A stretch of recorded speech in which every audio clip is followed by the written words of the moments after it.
मैंने मूवी देख ली है, मैं वापस आऊंगा। डायरेक्टेड बाय इम्तियाज अली अपनी सूफियाना और स्पिरिचुअल मिजाज वाली मूवीज के लिए जाने जाते हैं। तो क्या उनकी यह मूवी वही पुराना मैजिक रिक्रिएट कर पाई है या किस तरह की ऑडियंस के लिए है, और आपको अपना वक्त और पैसा इस मूवी पर लगाना चाहिए या नहीं, इसकी बात करते हैं छोटे से रिव्यू में। तो चलिए शुरू करते हैं बिना किसी देरी के इंट्रो के साथ।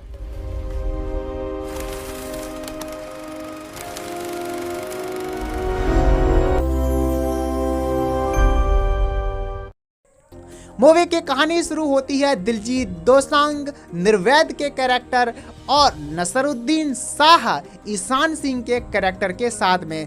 निर्वेद एक ऐसा इंसान है जो कहीं पर एक जगह नहीं टिक पाता।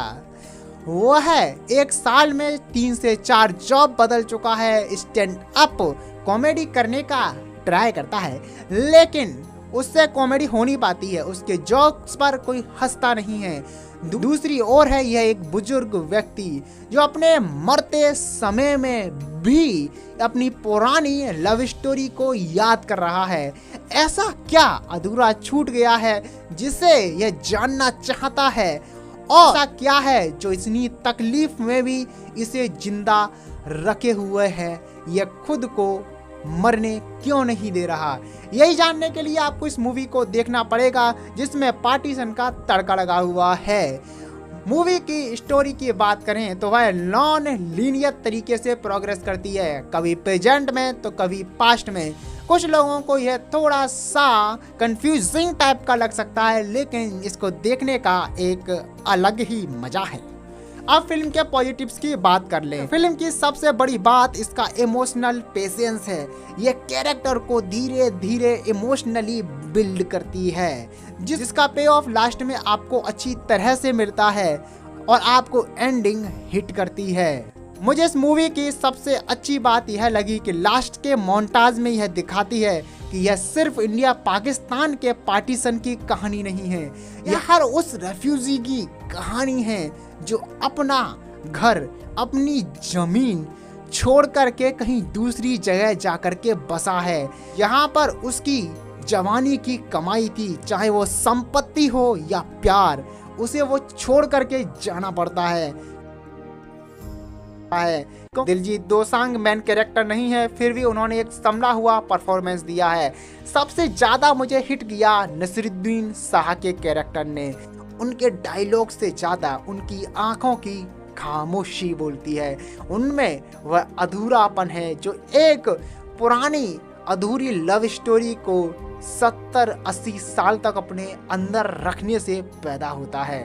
और मैं निर्वेद और शर्वरी का काम मैंने पहले कभी नहीं देखा है, लेकिन एक यंग कपल के तौर पर उनकी रोमांटिक केमिस्ट्री निखर करके आई है। मैं कहूँगा भाई उन्होंने जबरदस्त ही काम करके दे दिया है। अब बात करते हैं मूवी के विजुअल्स की। विजुअल्स बहुत सिंपल होने के बावजूद भी बहुत बेहतरीन तरीके से शूट किए गए हैं। जिस तरह से उन्हें कैमरा कैप्चर करता है, आपको पोइट्रिक फीलिंग आएगी। एक खंडर है, उस खंडर पर एक गुलाबी फूल का पेड़ है। यहाँ नायिका नायक से गुलाबी ड्रेस में बैठ करके बात कर रही है, और यह सिंपल सा सीन इतनी ज्यादा खूबसूरती से फिल्माया गया है कि आप मेस्मराइज हो जाते हो। अब इसके नेगेटिव्स की बात करें तो वही इसका एक नेगेटिव है कि यह बहुत ज़्यादा लंबी है, धीरे धीरे बिल्डअप करती है। आज की रील वाली जनरेशन को यह पसंद नहीं आएगी। वो कुमार विश्वास का लाइन है ना, दे रहे हैं वो अगले जन्म की खबर जिनको अगले ही पल का मालूम नहीं। तो बेटा ये तुम्हारे लिए नहीं है, तुम रहने दो। यदि मैं अपना फाइनल ओपिनियन दूं, मैं वापस आऊंगा। कोई मास्टरपीस मूवी नहीं है, लेकिन एक स्लो पीसफुल रोमांटिक पार्टीशन की स्टोरी है जो आपको अंत तक अपने अंदर बांधे रखेगी। तुलना के लिए बताऊं तो इसमें 96 जैसी लव स्टोरी है, और भीष्म सहनी के उपन्यास तमस पर बनी मूवी जो इसी नाम की है, जो यूट्यूब पर फ्री में पड़ी हुई है। आपने नहीं देखी है तो आप देखिएगा। उसमें जो पार्टीशन दिखाया गया है वह वाली फील करती है।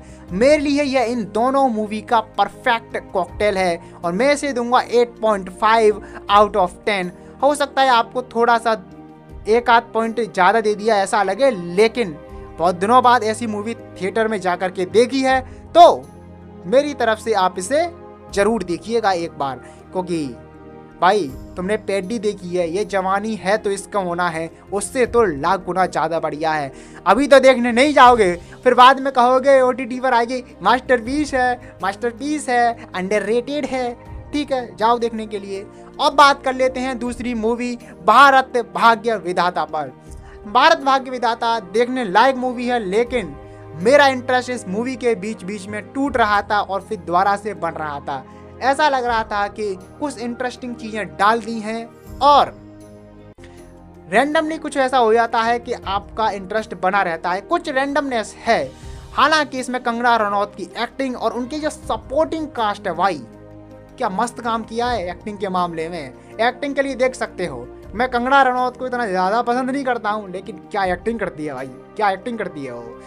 मेरी तरफ से इस मूवी को 6 आउट ऑफ 10। आप एक बार कंगना रनौत की एक्टिंग और इस टॉपिक पर या कोई मूवी देखना चाहते हैं जो 26/11 पर बनी हुई हो तो आप इसे जा कर के देख सकते हैं। मैं मिलता हूँ आपसे अगले किसी मूवी के रिव्यू में, तब तक के लिए बाय बाय।